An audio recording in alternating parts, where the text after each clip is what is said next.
The ship was called the Ardent. It had vanished 20 years ago, before reaching the first relay beyond the Helix Rim. For 2 decades, no wreckage was found. 6 recovery teams had already followed that signal. The first team made visual contact, then disappeared. The second team docked, then disappeared. The third team boarded, then disappeared. By the 6th attempt, the company stopped calling them rescue missions. They called them recovery operations. None of the crews came home. The only warning left behind was a broken recording. Don't answer the child. 7 days later, Elias Vale stood inside the Ardent's outer airlock. The corridor was frozen. The warning lights were still blinking. And on the other side of the sealed door, something knocked 3 times. Once, twice, 3 times. Daddy, I'm cold. He already knew the voice was lying. His daughter had been chipped outside that door, had been missing for 20. Elias, step away from the door. But the voice came again, softer this time. Daddy, open the door. Elias lifted his hand toward the first safety lock. 7 days earlier, the signal came back. 7 days before the airlock, the salvage ship Orison 9 was crossing the edge of the Helix Rim. It was not a warship. It was not a rescue vessel. It was a working ship, built to pull value out of dead places. Elias Vale sat in the pilot chair with 3 days of sleep missing from his face. Across from him, Mara Quinn reviewed the contract file. The job was simple on paper. Find the colony ship Ardent. Dock with it. Remove the signal core. Return the data. The company offered more money than any ordinary salvage job should have paid. That was the first sign something was wrong. The second was the file itself. 12 pages. For a vessel that had carried 40,000 people. A ship that large should have filled archives. Instead, almost everything had been redacted. The file said the Ardent vanished before reaching the first relay. No explosion, no distress beacon, no wreckage. Then, after 20 years of silence, it transmitted again. Tell me again why we're taking a ghost job. Because ghosts pay better. Mara did not laugh. She knew ghosts did not pay. Companies did. And companies never paid that much unless the truth was worse than the contract. The Orison system read the objective in a calm voice. Retrieve signal core from colony vessel Ardent. Crew safety is secondary to data preservation. That was the moment Mara understood the contract was not written to bring anyone home. It was written to recover whatever was still called. Before Elias and Mara ever reached the Ardent, 6 recovery teams had already found it. None of them returned. The first team approached clean. Their helmet feed was stable. Their vitals were normal. Then the image died. The second team docked without resistance. Locks engaged. Pressure sealed. Their last report stopped halfway through a sentence. The third team made it inside. In the main corridor, one operator stopped at a welded partition. No one was visible behind it, but something was asking for help. After that, the company changed the file. What came back was a cracked helmet, a severed safety line, and an empty oxygen tank. On the Orison 9, Elias stayed at the pilot station. Mara stayed at the mission seat. Between them, the central task panel showed the same sequence again and again. Approach. Dock. Signal lost. Mara opened the buried sections. Access denied. Classified. Redacted. Every final transmission ended before the moment that mattered. Except one. A damaged audio fragment.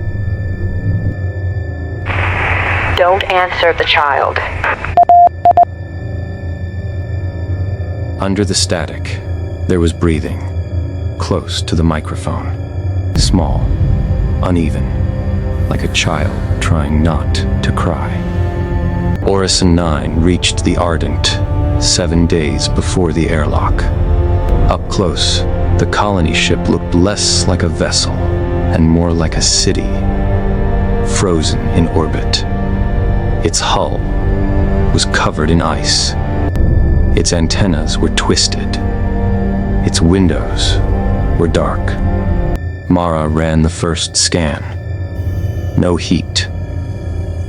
No movement. No pressure in half the decks. The life sign counter stayed at 0, but one system was still awake.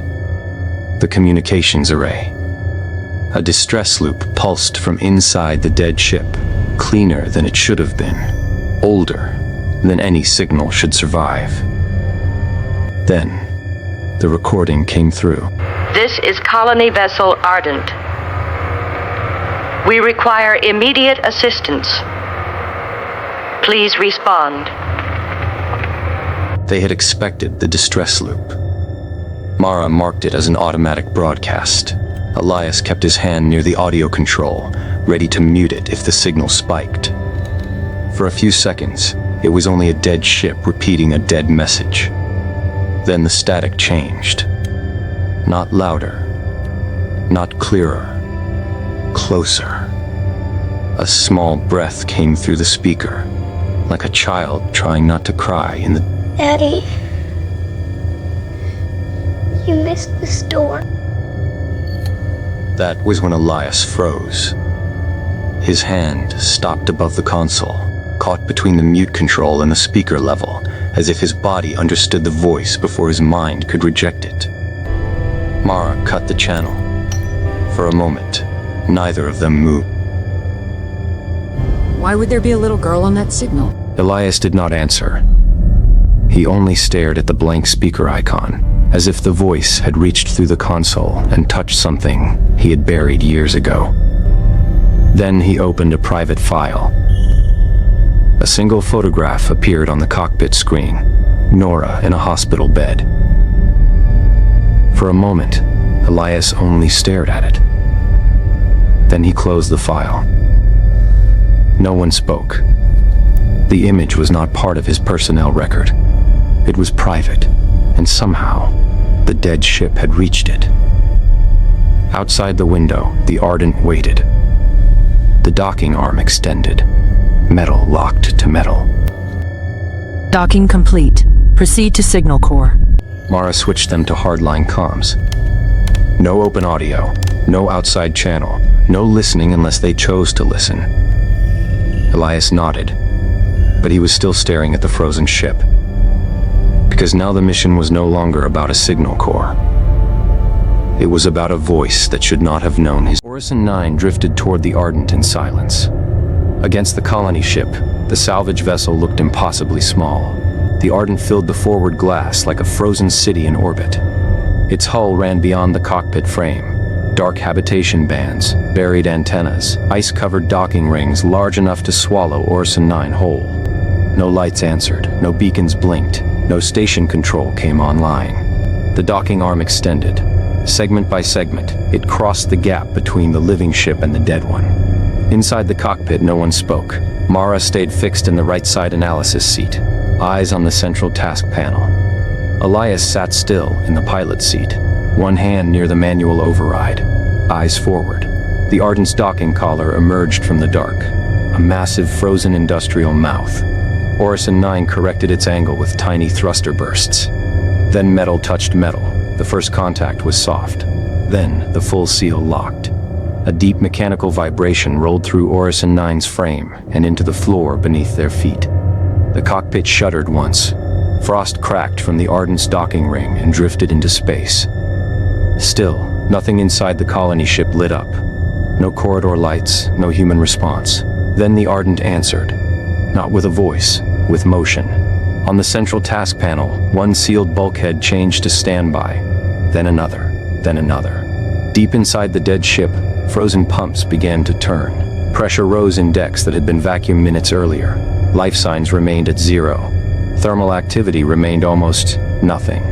But power was moving, not through the main grid, through the communications array.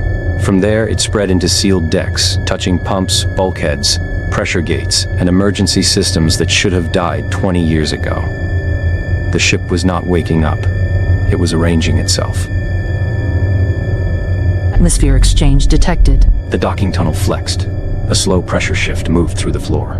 In, out, in, out. Mara turned only her eyes toward the airlock monitor. Elias did not move. The central task panel refreshed. A route appeared from the docking port to the signal core. Clean, direct, prepared. Every other path stayed locked. No one touched the control. No voice came through the speaker. No child whispered from the static. And somehow the silence was worse, because now they could feel it. A dead ship breathing through the dock. Frost spread across the inside of the docking glass. Then, from the far side of the sealed airlock, came 3 soft knocks. 1, 2, 3. The 3 knocks left no trace. No impact warning. No pressure change. Nothing behind the airlock. Then the central task panel changed. A private file opened by itself. Nora's photograph appeared again.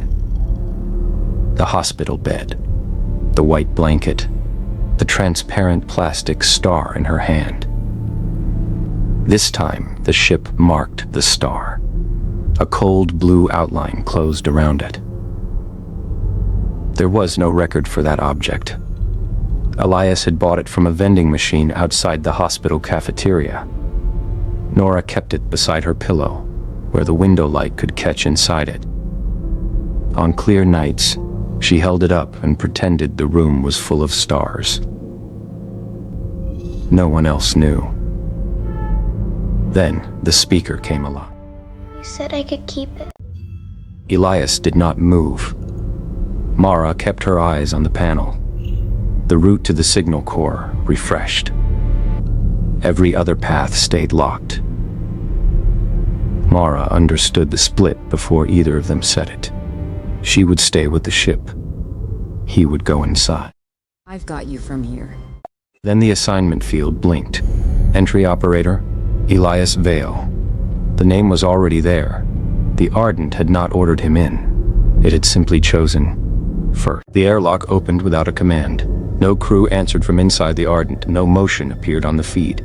Elias crossed the docking tunnel alone. Behind him, Mara stayed on Orison 9, watching his helmet feed, his oxygen, and the thin green line that marked the only open route. Hard line is steady.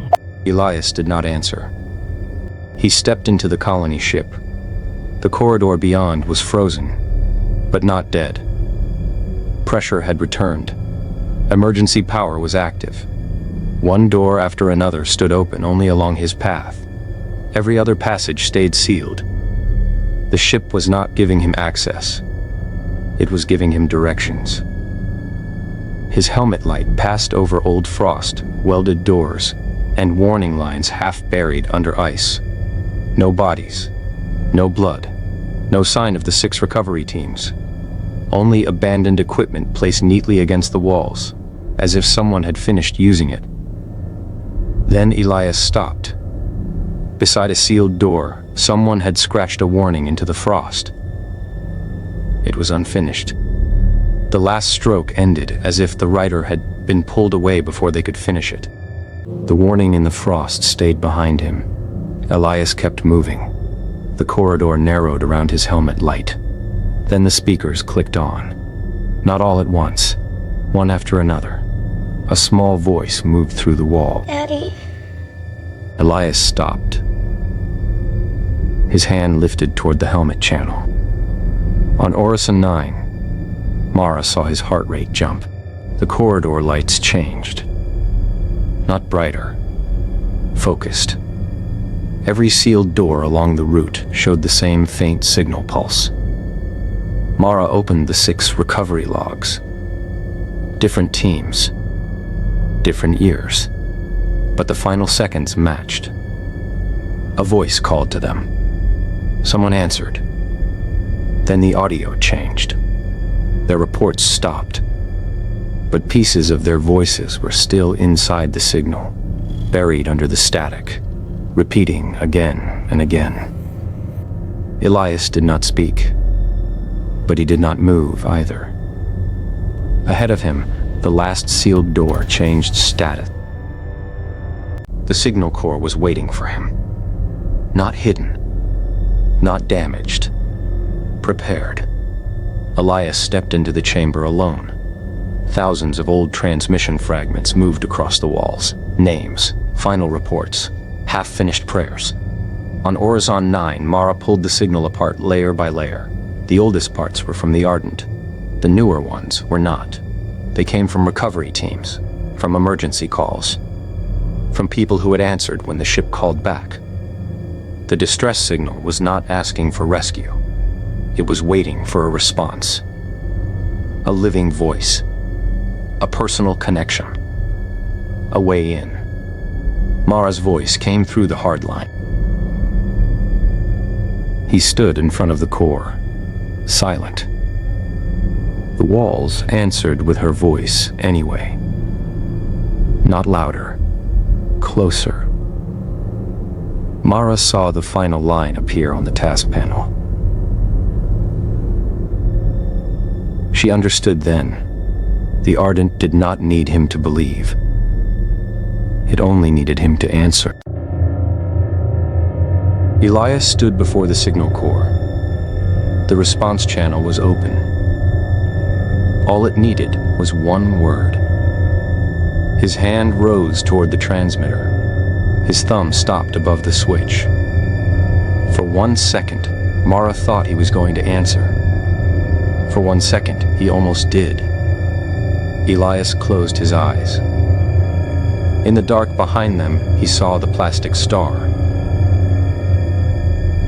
Small. Transparent. Catching the window light beside Nora's pillow and the promise he never kept. On Orison/9, Mara watched his heart rate climb. She was not beside him. She could not pull him back. Elias looked at the open channel, then at the signal core. Every part of him wanted to speak, but the thing inside the Ardent was not asking him to save Nora. It was asking him to give it his voice. Elias moved his hand away from the transmitter. Then he opened the external airlock. The signal core screamed without a voice.